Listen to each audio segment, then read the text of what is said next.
Hello and welcome to this video tutorial looking at how to put your own images into a mock-up of some Polaroids.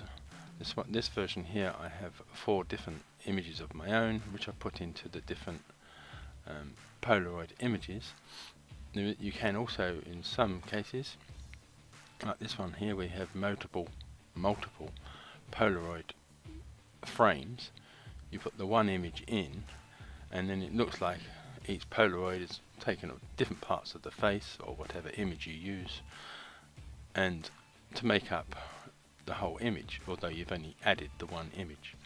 I'm going to look at these different ways, and it will also look at how you can use mock-ups which were basically designed for Adobe Photoshop or Illustrator. And this can be used in both Affinity Photo, and I'm pretty certain Affinity Designer, and possibly even Affinity Publisher, if you can know what you're doing in that particular program.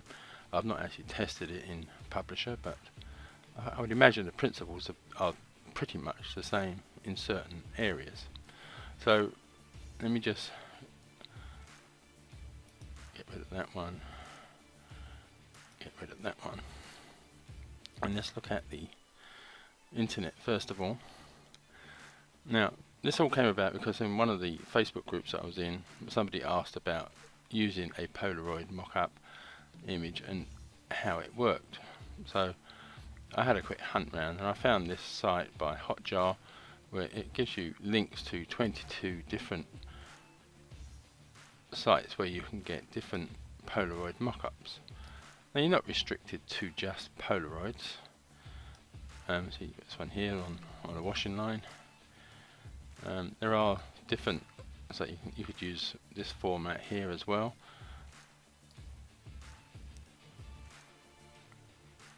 Or even a multiple one like that. But the one I'm going to use is further down here, which is this one here. And I like this one because you had these drawn pins on with the shadow, so it gave that the image a bit more sort of depth because you got those shadows on. So all you needed to do was click on download, and it will take you to Freepiker, and you can just download it. I'm not 100% certain whether you have to register and log in. I think you can just download it, but if you do download it as a freebie, you do have to give credit to the person that made it, which in this case is, doesn't say here somewhere, I'm sure it says it somewhere. Let's click on the download. Oh, there we go, download options. So in the free download you must credit the author, and then there's a link here to the particular author, which I think is, I'd like to give him credit, but I can't see where the credit is, but hopefully just me mentioning this is enough credit that means I can use this for free. So let me get rid of that. I can also get rid of that now. So when I have downloaded it and unzipped it, you get 3 image files and 3 text files, one's being the licenses and what have you. You've got the .ai file, which is for Adobe Illustrator, which I'm not 100% certain that Affinity can use that well. There's the JPEG version of it, which you can use, and it's a little bit trickier to insert the images into the black areas of the Polaroid image. But I'm going to use the EPS version. This is, I don't think it's exclusive to Adobe products, but Adobe products do use it quite a lot. So open up the EPS version. Let me just close that. And when you do open it up, you will get this file here, where in the layers panel, if I open up this layers panel, you can see there's loads and loads and loads of layers inside that group. A lot of them, unlike these red ones here, are to do with the tags which we want to keep, but a lot of them are for the text which we want to get rid of. So let me do that first. If I scroll down here and find where the text is. Right, so I'm going to highlight that E layer there, and I'm just going to scroll down until I get to the last of the text layers.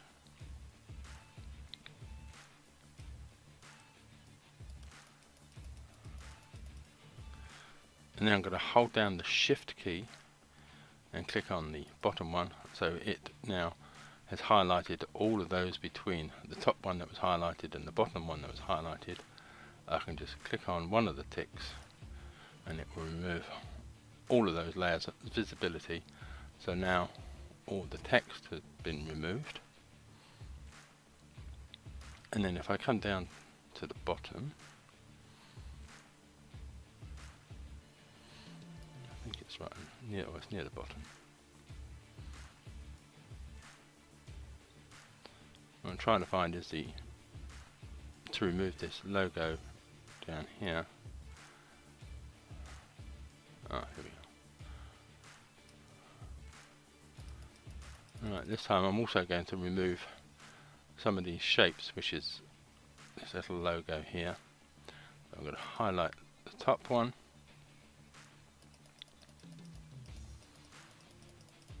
Come down to the last of these, which is, and then hold Shift again.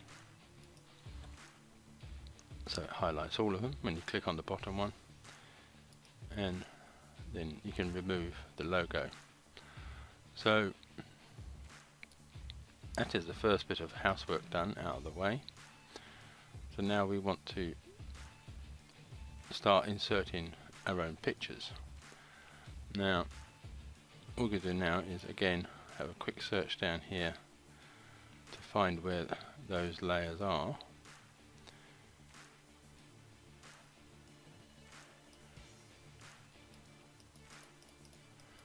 It's possibly, in fact, if I come to the move tool and click on that one, we get the blue box around it. So now all we've got to do now is come down here and find, there we go, that one there is now the layer that we are going to be working on, and we're going to insert the picture into that area.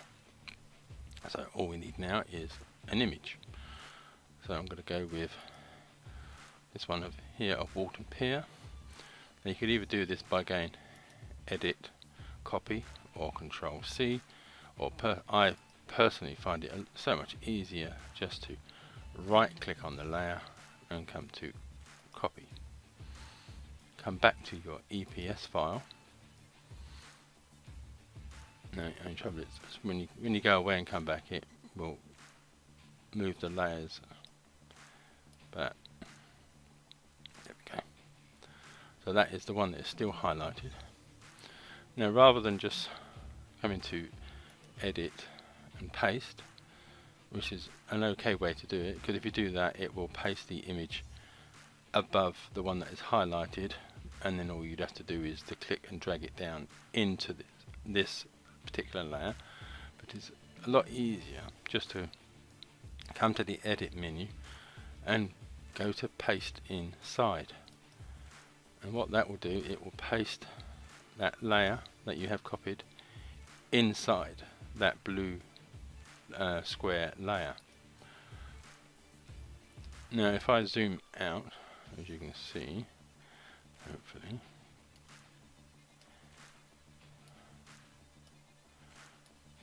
this blue bounding box is the image for that layer, because that layer is still highlighted. It is a lot bigger than the Polaroid, so all I've got to do now is reduce its size. So I'm going to come to the corner, and then I'm going to hold down the Control button and then click and drag the image quite a lot smaller, and then bring that up into my image. We'll press Control and 0 just to resize this. Now it's just a case of moving and rotating this image to fit inside that particular layer as much as I like. Just tinkering with the size again, holding down the control button so it keeps the proportions right, and then just moving it until I'm happy with the way that looks. So I'm happy with that. So now what I'll do is I'll click on the next layer, which will make it that one there. Make sure it's the blue square you're clicking on and not some other part of the image. And we'll come to the next image we want to put in, which is the Walton Church. So again, copy, come back to the image and edit, paste inside. And now again we just got to find where that is, although it's not necessarily that important to find it, to move it and use it. It's somewhere around here.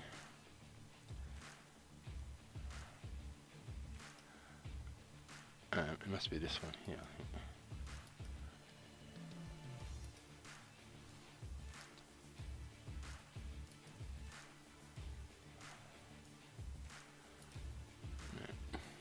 This is the trouble with working with a file that has got so many different layers to it. But either way, we're going to be working on the image that's within that box. So like before, I'm going to hold down the control key, resize the image, and then just tinker with the size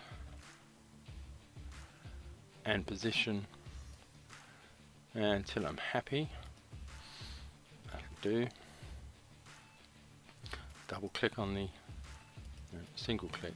Oh wait. Yeah, single click on the next one that I want to add an image to. Come to the image I want. Copy.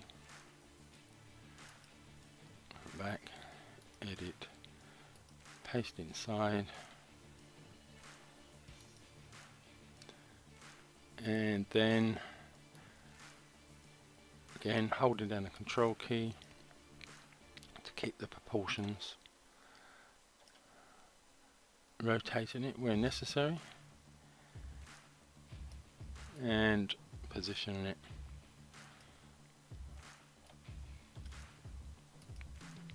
until you're happy. That'll do there. So then click on the next one, and the last image,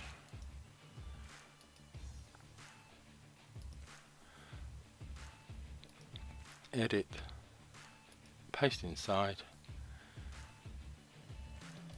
resize,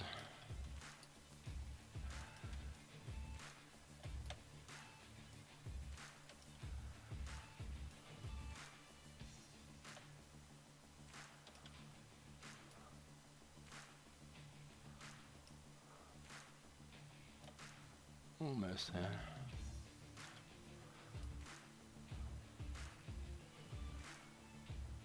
Alright, that can do, I think.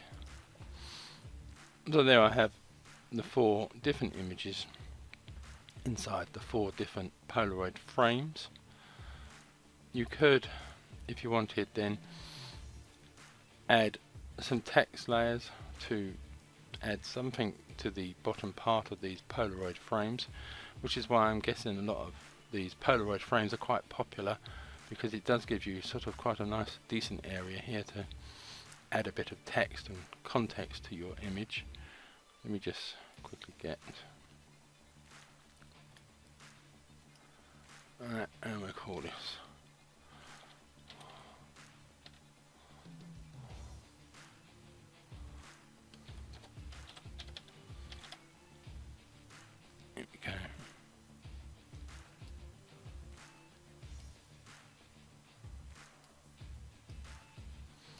and then you can change the font and whatever to suit your personal needs.